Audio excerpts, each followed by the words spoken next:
Hi folks, welcome to episode 2 of our Final Fantasy 15 Royal and Windows Edition playthrough. I did want to get this one out to you a little bit earlier, but I came down with tonsillitis at the worst of times. But I've got some antibiotics for that. It's been a couple of days. Hopefully I'm on the mend now. Though my throat is still a bit sore, so apologies if that's coming through on the video today. Anyway, to start with, we're going to speak to this fella here, and he's going to point us to the way of the headhunter, which is none other than the guy we rescued in the last episode, who goes by the name of Dave. So we're going to head over to him. He's at his shack over here now that he's been rescued. And he's going to start a series of side quests for us. And these side quests are going to involve collecting the hunter tags, or the tags from the dead hunters, around the world map. Those tags are heavy and we start off by collecting the first quest there, or by picking up the first quest. So we'll be doing that a little bit later. For now, we're going to pop over to the tipster, and we're going to speak to him. As always, you should always speak to the tipsters since they'll update your map. And once you've done that, there's got a whole lot to give us, but he does update that quest for Dave. We're then going to go ahead and select the hunts. Now, some of these hunts can be a little bit tricky at this point in the game, but I'll guide you through them, and hopefully we won't have too many issues. And I just love this feature of being able to select all these hunts at once here. Originally, for those of you who will know this that played Final Fantasy 15, when it first came out, you could only do one hunt at a time, which was quite annoying, but in a recent patch that has been changed. So once we've gone ahead and selected all 3 of these hunts here, the first one we're going to be doing is the Mindside Mischiefmakers. Now, it is a level 7 hunt, so it's the easiest of the 3, and it does take place at night time. So we're just going to select it as our quest objective, and it's going to guide us straight to there. It's not very far from the actual town itself, the Longswith Rest area. And we'll just finish these guys off. There we go. So it's just 7 small imps. And I am just editing here so we can cut out all the travelling fluff. Just pause the video if you need to, guys, if you're playing along with me. And then we're going to just speak to the tipster here and hand in that first one. The hunts will hand in or complete just by speaking to the tipster. You don't have to go back to the hunt menu in order to do that. And you can speak to any tipster as well, not the tipster necessarily that you picked the hunt up from. Right, I'm just resting here because that's going to bring it back to daytime. And there is another nighttime hunt, but I'm not sure if we're ready for it just yet. But we'll do that a little bit later, perhaps. We could crash right here. But I'm staying at this place because we get a 50% experience bonus. And I do have a little bit built up by this point.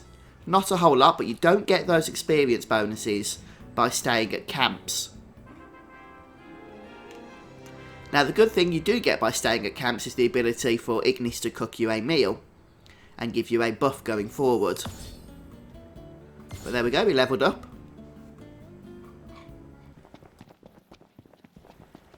So now we're going to make our way to the second hunt. The Hunt at Slaying Herd it's called. And it's a level 8 hunt, so a little bit more challenging than the last one. But hopefully nothing that we can't handle, or can't not handle. You know what I mean. Yeah, it wasn't too bad. Knew I could count on you. Was that perfect or what? So you have level 5 enemies and level 8 enemies for that hunt. I recommend taking down the smaller level 5 enemies first to get them out of the way. And then we can focus on the bigger ones. Okay, so now we've got a couple of hunts done. We're going to start just exploring this first part of the map and making sure that we speak to any of the NPCs and that need our help along the way. So I have told you before to stock up on potions, antidotes and repair kits. If you haven't done that, make sure you go to a vendor in this town before you leave and do so. Because as you can see, we're going to head around these various places, such as this area here, where we marked on the map. Yeah, that wasn't my imagination. And we're going to find an NPC.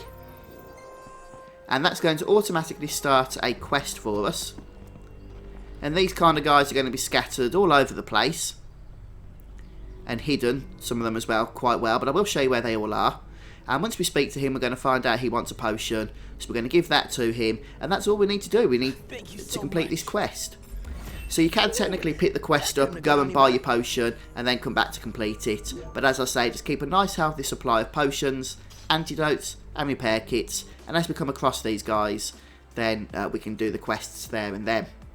Right, I'm marking the next area on the map now where we want to head to. And I'm coming actually from Hammerhead at this point, so it's a bit of a run. But here we have a guy with a broken down car. So this is exactly the same type of quest as the one we've just done. Thank goodness you're But here. instead of needing a potion or antidote, they're going to need a repair kit. And this is the sole purpose of repair kits in this game, is to help people that are broken down for a reward. What a relief. Thank you. All in a day's work. And as you can see, by doing these kind of quests, we're building our experience up again, and we're getting some gil as well, which always helps. Alright then, so I'm just going to mark over here, because near where that car was, there's an item we can grab. And it's not a great item, it's a dagger, or a pair of daggers, called Assassin's Daggers. Now, they would normally be really powerful, but because the Royal Edition and Windows Edition comes with the Mage Mashers, they're going to be overshadowed by those daggers. That said, they're still useful in case you want Noctis and Ignis to wear daggers, so to wield daggers. It's always good to have a backup pair. So there's the Avengers, which you can pick up from that spot. And next up we're going to this campsite here, and the reason for that is there's a tour located. So you remember we did a tour in the last episode, which involved Prompto, Let's call it a day. and he kind of gawped over Cindy for a bit. Well, for this tour we're going to be involving Ignis, and he's going to want us to do some cooking for him. Now, I think you can technically fail the objective, but you don't fail the tour. So even if you don't do what you're supposed to do, I don't think you miss out on the rewards, but I can't confirm that because I've never actually failed this. It's quite simple. All you're going to have to do, first of all, tell Ignis you want to go ahead to help him with cooking here, so click sure. And then for the actual objective, you just need to spam the analog stick or whatever the key is that you're playing with mouse and keyboard, left to right, in order to do this and to meet that objective. So you have to do it a couple of times throughout the tour. It can make your fingers ache. Certainly did to mine anyway. Not at all. If you don't mind telling me what this cooking class is all about. Once you've gone through the cutscene, I was only hoping to have a then you'll pretty much succeed, even if you fail at this, I think, and get the 20 AP reward. Can't complain. It's not so bad every once in a while. Just not first thing in the morning. No. The world at door. So I'm just going to head back to the car at this point, which is still located at Hammerhead for me. And I'm just going to stock up on some more repair kits, since I think I didn't purchase a whole lot before. And as I've mentioned numerous times now, I'm trying to hammer this home. You don't want to run out of these things. So let's go ahead and buy 15 for now. Much appreciated. And I think we're okay on potions and everything else. Thank you kindly. You see this, Noct? What about it? Right, so we're going to get into the Regalia once more. And there's going to be another guy we can rescue that's broken down. And I think the best place for us to travel to is probably this campsite that's located just near this item here. We can actually grab this item as well while we're there. So we'll go ahead and just travel to this place. And we'll have to do manual drive. We can't do fast travel. And once we get out of the car, just literally follow the road. I have marked it on the map here for convenience. But we're first of all going to grab the item, which is an accessory bangle. A Garnet Bracelet to be precise. Then just carry on following the road, which is just to the side of us. And you can even see the car up there in the distance, that green car. That's where we're heading to, so I'll skip ahead at this point.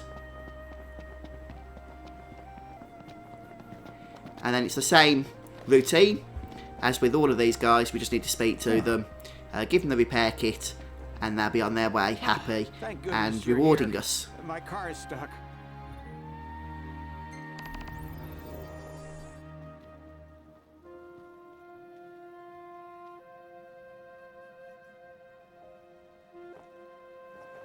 What a relief. Thank you. Ooh, that couldn't have gone any better.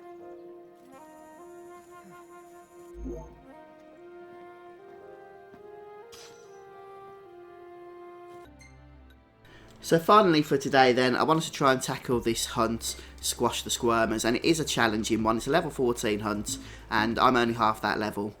But with a little bit of strategy, it is actually very possible to complete it now, and we won't have to worry about it later then. So just head to any campsite at all and set it to nightfall, since this hunt only comes out at night. Once again, a nice new feature that's come out recently. We couldn't use to set it to nightfall, we had to wait until time passed. Now we don't have to. We're going to head back to the car here and then set the city or the town Longswith rest area as our fast travel destination. And then from this point we need to head around the mountain and we need to hoof it on foot. So just stay to the west of the mountain here and make sure you've got the hunt itself selected as the objective so you can see where it is on the mini-map, and you'll have to approach it from the west side of the mountain, and as you get close to it the flans themselves will spawn, and as I mentioned these guys are tough, so if you can't do it then just come back later, that's no problem, they'll still be waiting for you. Something I found quite helpful was to use magic. So these guys are not particularly weak or resistant to any of the main magics, ice, lightning or fire. So head into your main menu, go to Element C and craft some powerful ice magic. As long as you've been drawing the ice magics from around the campsites and the other magics, you should be maxed out on them all anyway. And what you want to do is when you craft it into a magic flask, what I find helpful is actually putting it in with an item that's going to boost the damage of it. So I did it with a quad cast blizzard magic, which was really nice.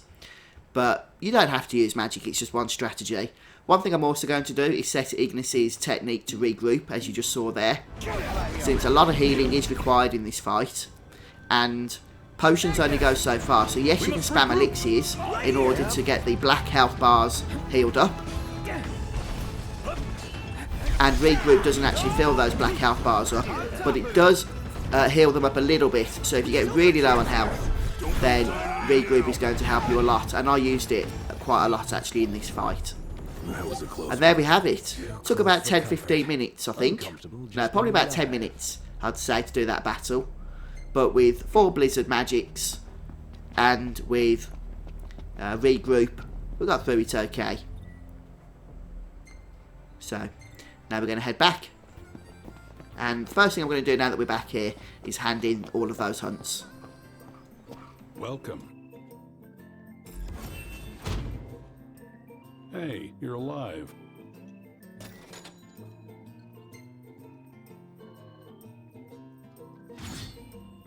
Rising through the ranks, I see. The titanium bangle reward's pretty decent if you want to get a nice HP boost as well. Back. So elixirs and high elixirs are always useful as well, even though you can purchase them from the shops. For a place to stay, So once again I'm just going to stay and rest. That way we can at least bring it back to daytime. Gross. And here we are, it's morning once more. So I think we'll save our game here and call it quits for this episode. So this was probably about an hour and 25 minute stream, I think, which I've managed to condense down into 13 minutes or 14 minutes or whatever the case is here. So hopefully this has been helpful to you folks. If it has, please don't forget to let me know in the comments section, and also how you're finding the Royal and Windows edition of the game, and if it's your first playthrough of Final Fantasy 15 or if you're revisiting the game after playing it before on PS4. I'm always interested to know what you guys are up to. So thanks for stopping by today folks, and I'll see you soon. Goodbye.